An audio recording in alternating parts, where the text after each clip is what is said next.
सवाल मेरा, आप इस समय आप कहाँ पर बुलिश हैं? इस समय आपके पास, क्योंकि काफ़ी पैसा आ रहा है, फ्रेश पैसा आप कहाँ डाल रहे हैं? कोई थीम्स अगर आप एक दो बता सकें तो। नहीं तो फाइनेंशियल सर्विसेज बहुत क्लियर है, it's a large sector also. लोग बोलते हैं कंसेंसस है, लेकिन 35-40% अपना मार्केट इज फाइनेंशियल सर्विसेज। लेकिन वहाँ आपको स्टॉक स्पेसिफिक अभी क्लियर होना पड़ेगा, बिकॉज इवन इन एनबीएफसी कोई तो 6 बुक पे है और कोई अच्छी कंपनियां 1.5 बुक पे भी मिल रही है। तो it is always better from a fund manager कि भाई सेफ स्टॉक्स में चले जाओ, कोई क्वेश्चन नहीं करेगा, बट पैसा आपको दूसरे में बनेगा। दूसरा, I think IT services at some point of time you have to track, उसमें पैसा बनेगा। Third, domestic consumption but non staples, जहाँ पे थोड़ा सा डिस्क्रिशनरी है और उसमें एक हेडविंड आई है तो शेयर थोड़े नीचे भी मिल रहे हैं, जैसे बिल्डिंग मटेरियल कंपनीज है, हाँ। उसमें हमको मिल रहे हैं शेयर। फार्मा इंटरेस्टिंग हो रहा है, बट फार्मा में लगेगा 3-4 महीना, but it is worth now tracking. और डोमेस्टिक जो इंफ्रा रिलेटेड कंपनियां, जैसे रेलवे कंपनियों ने बहुत अच्छा किया है, I am not saying that you go and buy, but good segment. Cement लग रहा है कि डिमांड ग्रोथ इज गुड, अभी प्राइसिंग पावर अभी तक नहीं है, but demand growth is good, वो छोटा सा एक सेक्टर हो सकता है।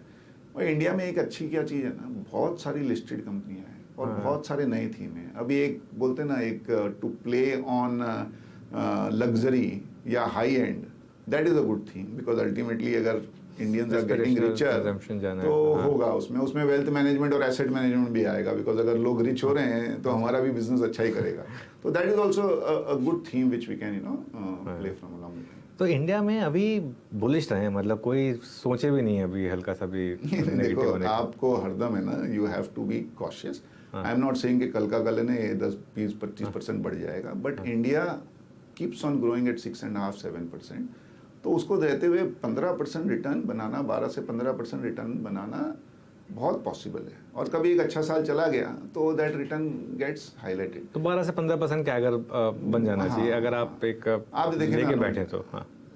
First 60 years $1 trillion, first 75 years of independence $3 trillion. तो हमको 75 साल लगे $3 ट्रिलियन की वेल्थ बनाने में। ये 3 ट्रिलियन 6 ट्रिलियन होने वाला है अगले 7-8 साल में। तो जितना समय हमें $3 ट्रिलियन वेल्थ बनाने को लगा, उतना ही वेल्थ हमारा 7-8 साल में बनने वाला है। एंड आप, मैं और बाकी सब हमारे viewer, we are fortunate that we are here to see it. बिल्कुल। अच्छा सुनील सर, मार्केट्स की तो हम हमेशा बात करते रहते हैं, एक मुझे आपसे एक चीज़ पूछनी थी, ये एबेकस स्टार्ट करने का विचार कब आया आपको, और ये एबेकस नाम आपने क्यों चुना? तो देखो, मेरा अगर आप इन्वेस्टमेंट जर्नी देखो, 2003 से मैं रिलायंस म्यूचुअल फंड का फंड मैनेजर था। हमारा एक फिलॉसफी थी that India grows because of entrepreneurs and despite the government. India में जो एंटरप्रेन्योरशिप है, आदमी एक बार सोच लेता ना मुझे करना है, तो गवर्नमेंट का सपोर्ट मिले या ना मिले, वो करके दिखाता है।